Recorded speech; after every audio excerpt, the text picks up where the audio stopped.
and a half before the pandemic started, I was working on building this little tiny house down in the woods, and try to, basically it became like a refuge, I guess. But I didn't really have any intentions other than just a place to kind of hang out or chill. And so once the pandemic hit, you just kind of I went into this panic mode of like, what am I going to do? How am I going to work? Because the need to create is just always there. So I started going down there. I didn't really have a camera with me, and started exploring the pond. And it was fall, I guess. And then I started just really taking the time to just kind of look at nature, because all of a sudden we have all this time on our hands. So what really struck me was, how the leaves, I guess, had layered into the pond, into the water, the depths, the different times of day, the way the shadows, the sunlight. So all of that kind of came into play. So all I had with me then was, I started taking a lot of these images with the phone. So a big part of what you see right here is just taken with the iPhone. And so I was just playing with a couple of different apps and then printing them myself. I have a large format printer. So I'll scroll through these. Yeah, I meant to tell you. Stop and ask me. It's just an iPhone 10. Yeah. And nothing fancy, yeah. And I think, I was using a couple different apps. This was like a 10 type app. And I just kind of tweaked some things. Maybe hip thematic, a couple of things here. And again, some of it is, I like the degree of uncertainty. You don't really know, how things are really going to come together. So that was nice surprises as well. When these particular pieces printed up, I'll go through here. Let me just, yeah. So these are a couple more of the little tiny house. And then this is kind of where I was starting to work inside and exploring some of the watercolors. These images here kind of inspired doing the watercolors. And so I started kind of building things. I like the idea of I was pulling leaves out of the pond and bringing them into this space to try to work. And I wanted to use the leaves into the artwork at some point. I wanted to maybe use them to print with, put ink on them or put the ink on the paper, press a leaf into it, but I didn't want it to look like arts and crafts where you're just laying the paper on there with the ink and, there. So I started exploring more with that and using different textures. I like the idea of just using one color to keep everything monochromatic. It created more of a challenge, I guess, to variate the shadows. That rich indigo was just perfect because it had its own qualities, and you never really knew exactly how it was gonna dry and finish out. So there were always these surprises. So I would paint and let it dry, come back to it, add more stuff. I was using, I'd use alcohol, salt, a lot of different kind of things to manipulate the water and the pigment. And the spontaneity of it and the uncertainty of it was really kind of nice surprises. Let's see, which way did I go? Yeah. So these were a couple of first attempts with the painting. And this one down here was kind of an attempt to, duplicate kind of what I was seeing. But even though I liked some things, this depth and the shadows that was going on, it really wasn't where I wanted to go with it. And so then I took it outside and I got this little wood block press and started pressing the leaves into the paper, doing a lot of different textures. Is Donnie House in this? No. This was, yeah, just, I would save the water. I would use the tinted water, use everything. Again, that's the first attempt. I narrowed these slides down to about 4 hours, so I'll go through them pretty fast. Just kidding. So this is an attempt to where you can see the leaves were sandwiched together. You kind of get a positive and a negative effect from this, which, each one kind of had its own kind of deal going. So it was kind of decide which one I wanted to use. And then I would go back in and overpaint. I also like the way this chlorophyll or this dirt or whatever came off the leaves into the print. And that was kind of interesting as well. And then this was probably one of the only ones that I really kept as a leaf. Yeah. So again, these are some of the hips thematic. I don't have this one in this show, but these will give you an idea of what inspired me to kind of do the painting, looking at the depth of these things. Yeah. This is when it was freezing over, so the ice created a whole different landscape. And what's nice about this is I kind of come from a street photography background. Just kind of wherever you are, you kind of, work in the moment. You just respond to the sun, the light, the shadows, everything right, that decisive moment. And so this is kind of, in that kind of framework of street photography as well. I kind of feel like you should be able to just like go out in your backyard and make art. You don't have to go 1,000 miles away or whatever, which it's great to go 1,000 miles away, but I feel like, there are so many things around here that we can use and look at. It's just learning to really see and really look.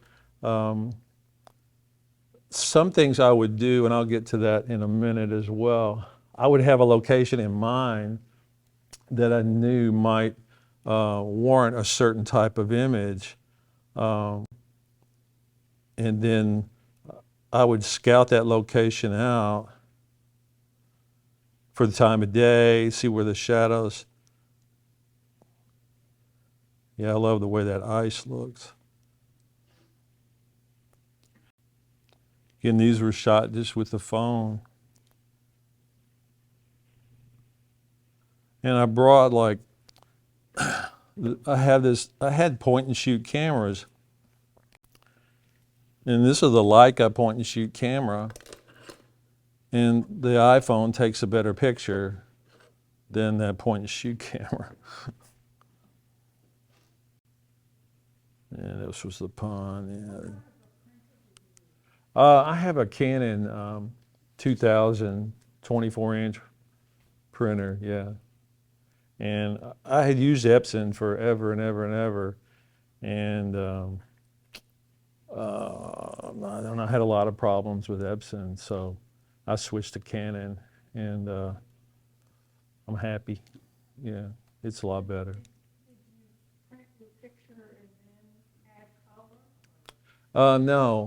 No, everything is pretty much right out of the camera.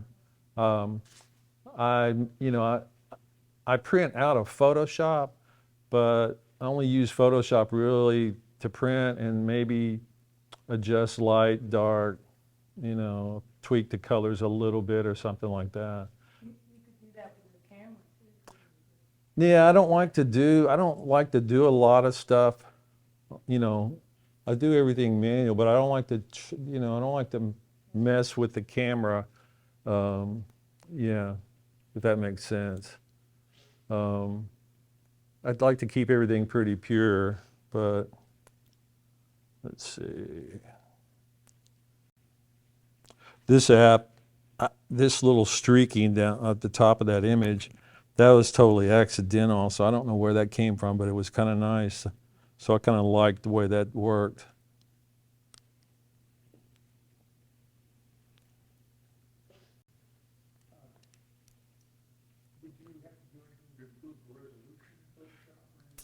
No, no, not at all.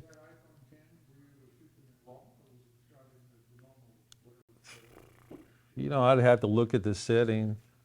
I don't know if it even shoots in RAW. I don't know. The later ones do. I don't think it's shot in RAW. I think it was just a high-res JPEG. Yeah. But I was impressed with, you know, how it was looking. It was, yeah. Um, yeah. Again, I just got really into the reflections and it's those layers of leaves.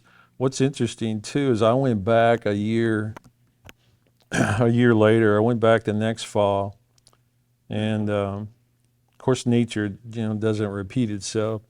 So the pond was completely different. I was going to try to shoot some more, and the water levels had changed. The way the leaves layered weren't there.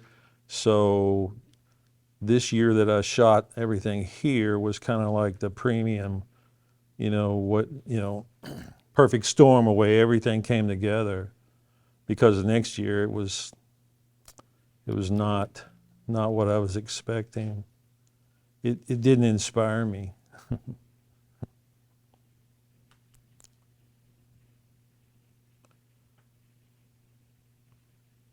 So the more and more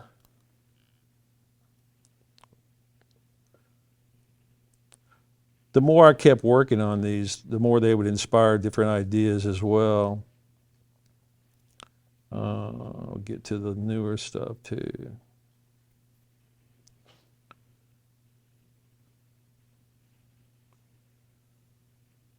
Yeah. And this was some newer direction where I was shooting with this plastic camera. This is a medium format camera. It shoots 120 film. So during the pandemic, I have a dark room. I've always had a dark room, so I haven't used it in years. It just kind of got trashed, I guess. The mice and the wasps and ladybugs took it over, and so I thought, okay, I'm going to clean it all out. So I kind of stripped everything out of it and started again, repainted everything, and got the darkroom back to working. So I started processing film. So that was a nice feeling again, to get back in the darkroom and work like with this little camera and some other cameras. So this was just kind of the start of getting back into processing film. And yeah, you can still buy film. It's, I mean, it's expensive now. I mean, so I only buy it really to just work on projects that, you know, that I do myself. It's just too expensive. And this image, this image was shot with this camera. It's the one over on the wall over there. And it's a process of like standing still and then taking a picture and then just clicking it, like very little, couple of clicks, take another picture, click, click. Well, actually you're moving too. You're like, yeah, when you move it, you're like that, click, click. So the results are pretty interesting. And then you have this long negative to work with when you process it. So I have a scanner to scan the negatives, so and then print it up. So I thought it looked pretty good, printed up pretty large.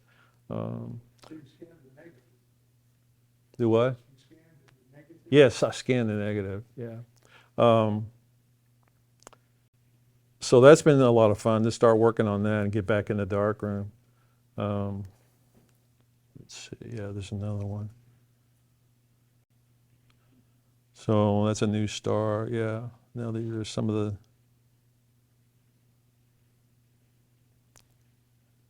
yeah, this was a nice surprise too. When I saw these black shadows, I don't remember seeing that when I took this picture. And then when I came in, to look at it later on the computer, I thought something was wrong with the image, but that was just the way those shadows looked when they reproduced. I thought, wow.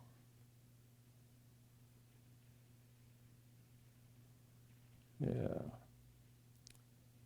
And they almost kind of took on like a watercolor effect as well. I love the way that grit and dirt came up in the images with the leaves and the decomposition of it. And when I'm in nature, I like to just find things as they are. I don't move things around or touch anything. It's kind of like forensics, Don't touch anything. Just I don't have gloves on, but So I think, yeah, this is more of the watercolors. So the watercolors were really not, once it got colder, I started working inside and just exploring more with the watercolors. And I would have maybe an idea of like where I would start with a stroke and let that kind of take off on its own and then come back later as it dried and go back and work more things into it. And a lot of these are just from memory, from places maybe I've seen or been.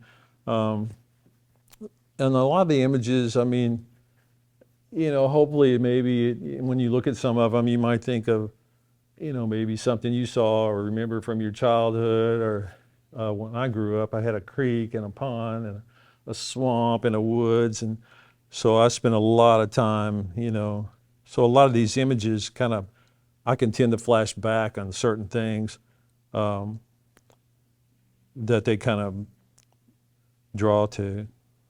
Yeah. Then these series kind of just started into doing this kind of perspective. Because I'm always fascinated with these ditches and creeks and that canals, and so this is kind of inspired from that. And these, when I look back at these now, it's like I don't even remember how this came about. Some of these, the way this looks like the water in the foreground, that's all accidental. It's just the way the water moved on the paper. Sometimes I would move it a little bit. And then when you come back later and it's dried, you go, wow, I don't remember that. That's kind of cool. So these were pretty exciting. And it was kind of nice to be like, I was kind of like in a zone doing these.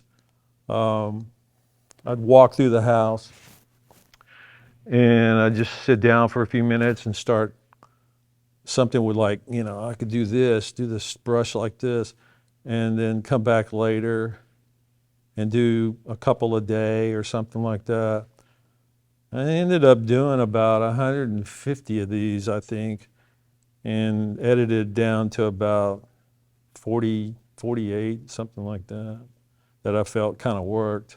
And then I just hit a wall. Couldn't do it anymore. It was like, I'd sit down, I'm like, I got nothing, So it's kind of interesting how it just kind of comes to you in this burst. You're like in this zone, and you just ride it. You just go with it, and then it's gone. It's just because I've sat down to try to do some other things with it, and yeah, it's just not happening. So at that point, you just walk away from it, and maybe something else will inspire, come out of it. But so I'll get to these. I'll pass through these.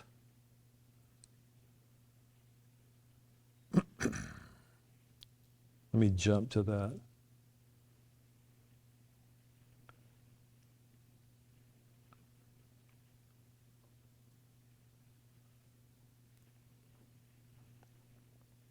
Let me jump ahead here for a second. Let's see.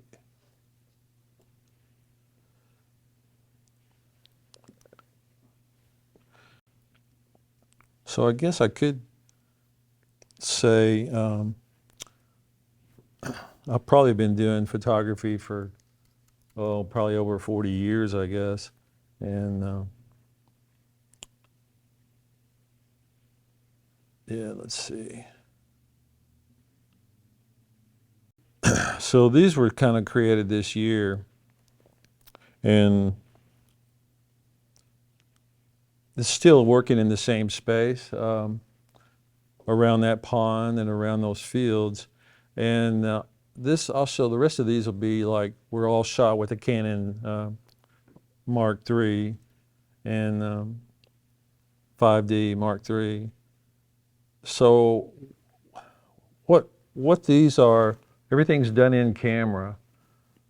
So I'm shooting like probably late afternoon, and I've got a neutral density filter over the lens, and I'm shooting at about a half a second, and the lens is stopped down to like f/22. So I know kind of the space that I want to be in, and I know how the light's looking, I know how these trees are kind of looking. And as you're shooting, it's kind of almost a dance. You're just like, there's a half second, and so you're moving, just a slight movement to get this motion. And it creates a really interesting abstract. And the only thing I plan out is having a location in mind. A lot of times the trees, where they have a lot of negative space around them, the foliage in the foreground creates a whole different type of thing. The grain is really nice. I love how the grain comes up. So this is more later than when we first started doing this. Well, the show was scheduled to go up a year ago, and got postponed. So I was doing the early work before that. So when we canceled the show, I had everything ready to go out the door. So, and Paul says, well, let's just postpone for COVID and all that. So I put everything on the shelf and didn't look at it for a year. So in the meantime, I kept shooting. This was kind of a new direction, and then the black and white film. Again, this is still in basically my backyard. Yeah.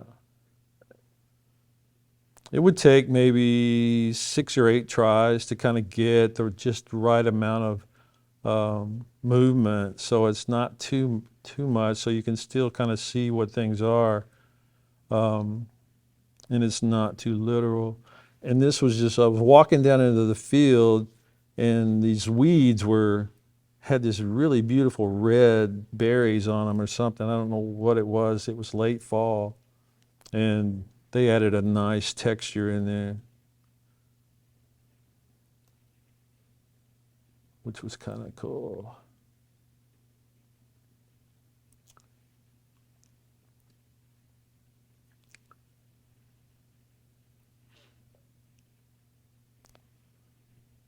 So I love like this kind of edge of the woods type stuff.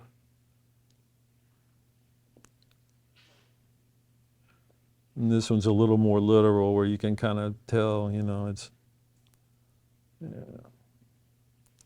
But the colors are really fascinating too, from the different kinds of mold or fungus, or, yeah.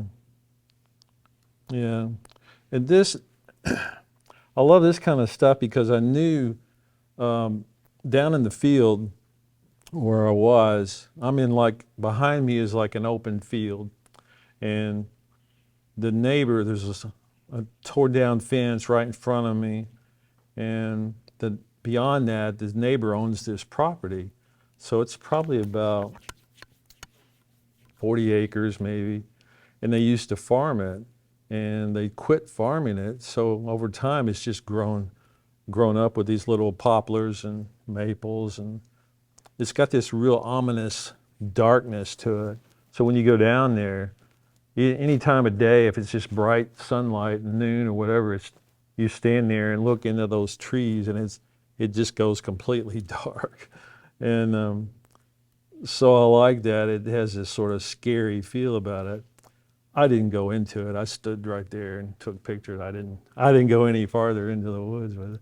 But I love the way that looks. So there's things like that in your mind. I remember that, and I thought, oh yeah, I could go down there and see what that looks like with this technique. Um,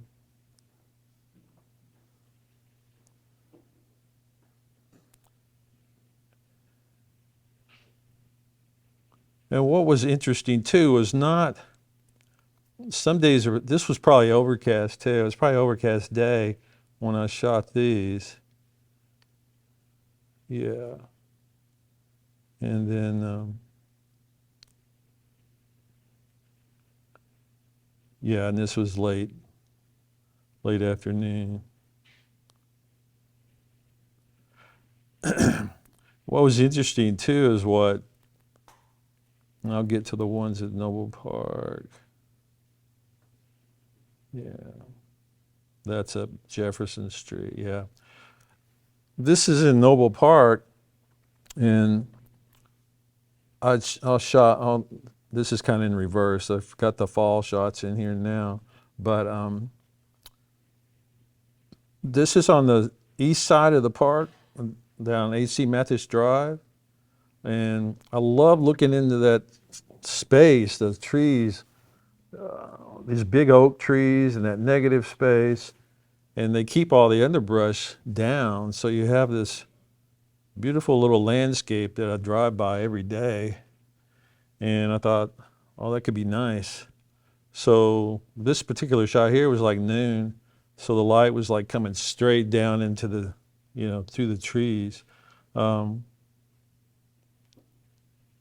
I mean, it's like there are no rules. People say, well, the best time of day to shoot is before 11 and after 2, and yeah, that is if you're doing certain things, but learn that and then break the rules. There's no, make work wherever you are.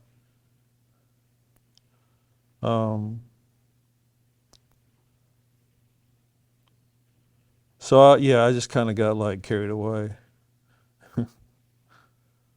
But not everything, created an image. I mean, that you wanted. You still have to kind of really kind of study the shapes and the light and see what things contrast with each other. So it's still like painting or like anything else. And this was back in Noble Park during the summer, yeah.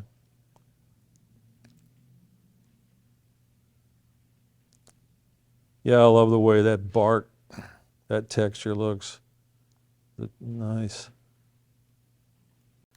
Yeah, so that's kind of where I'm at currently. And I don't know, anybody else have any questions or? Well, I think maybe ask about the sort of mindset shooting the pond during the lockdowns and such, and then how maybe coming out of that has influenced what you're doing at the moment. Yeah. You get to, again, it's kind of back to that thing where you hit that zone, where you kind of done, this and you got to move on. I'm not sure, I think it's just a matter of continuing to look at the landscapes, continuing to go into the woods. Sometimes I don't take pictures. I just like to be there in the moment. And, I got to thinking about it the other day too. It's like when I catch myself, and I'm probably a lot of you are the same way, I'm probably every 15 seconds, I'm thinking visually. I'm thinking about, oh, yeah. And sometimes at night you're laying there and you go, oh man, I could do that with this. So it's constantly all day long you're thinking about this or that, or I could take these images and do this. Or with the watercolors, I already started thinking about a new technique or a new idea I wanted to try with the leaves again and the watercolors. So I think all that from the pandemic really kind of made me focus and made me, it forced you to be still, it forced you to be quiet and really take in things.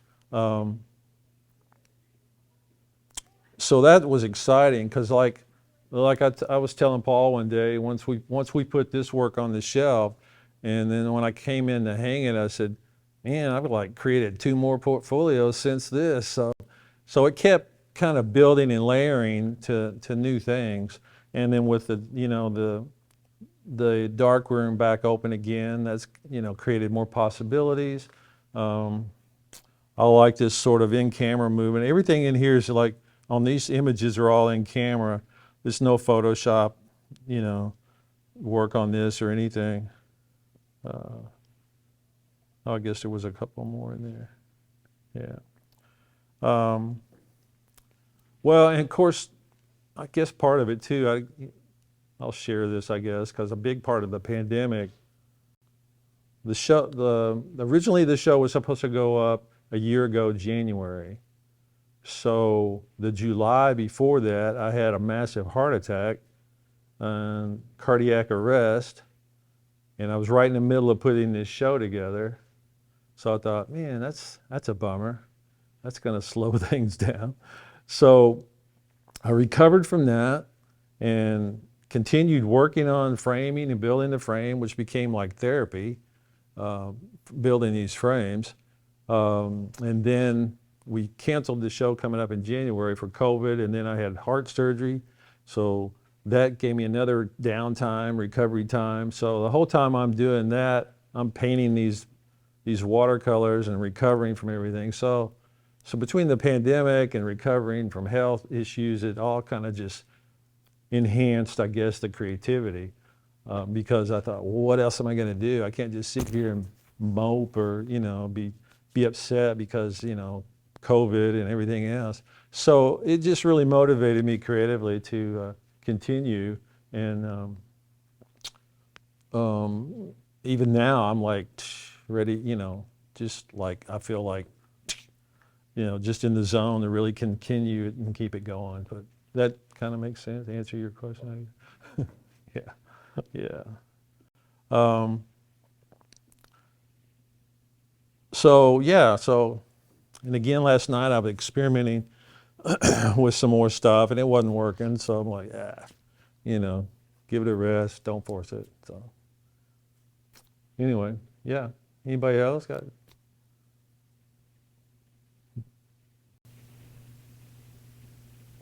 I would take a moment to mention that Glenn is a considerably successful commercial photographer in addition to the things that he does create work, fine art. Yeah, thanks.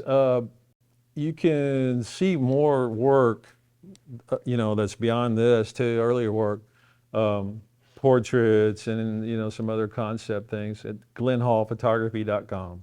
So I get, just check out the website. So there's some things there.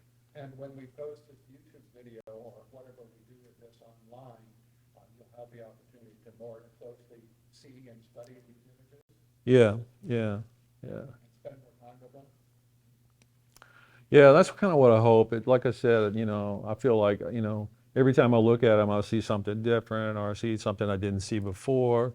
And even after they'd sat on the shelf for a year and we brought them in, I thought, oh man, am I going to like this? Am I still going to be excited about it? And once we started into it and hanging it, I thought, okay, yeah, it's nice. I like it. I'm happy. I'm pleased, to see the work again. So, and that's the key thing. I mean, you really are not, you're not doing the work for, other people or your family or whatever. It's really for you, what you get out of it and what that moment that you feel, emotion. And if you can make somebody else feel that too, or feel something totally opposite or other than what you feel, then that's great. That's a bonus. But the need to create and the need to continue working like that, it's just innate. It's like breathing. Like I said, it's like, it just doesn't go away. It's like a curse. Yeah, so anyway. What about the movie that you did with the underwater? Oh, yeah. While the pond was kind of still in its, prime stage there, I kind of wanted to do something, visually, with the video work. So that first part of the video is shot real close up with the 5D. And then the water's not real deep, so it didn't get the results I was hoping, but it still had an interesting quality to it. I just had a GoPro on the end of like a stick or a monopod, and then I was moving the GoPro around. I knew I wanted a late afternoon light to backlight the pond, and so there were some nice prizes because I like the fact that you can't really see what the GoPro is seeing. You're just kind of feeling and moving the camera where you kind of think there may be an image, and then so when you bring it up into video and start to edit, there's some nice surprises that happen. So yeah, kind of neat. Did that answer your question about the watercolors more, or? Yeah, okay. Yeah. All right. Anybody else? Thank you very much. Yeah. Thank you all.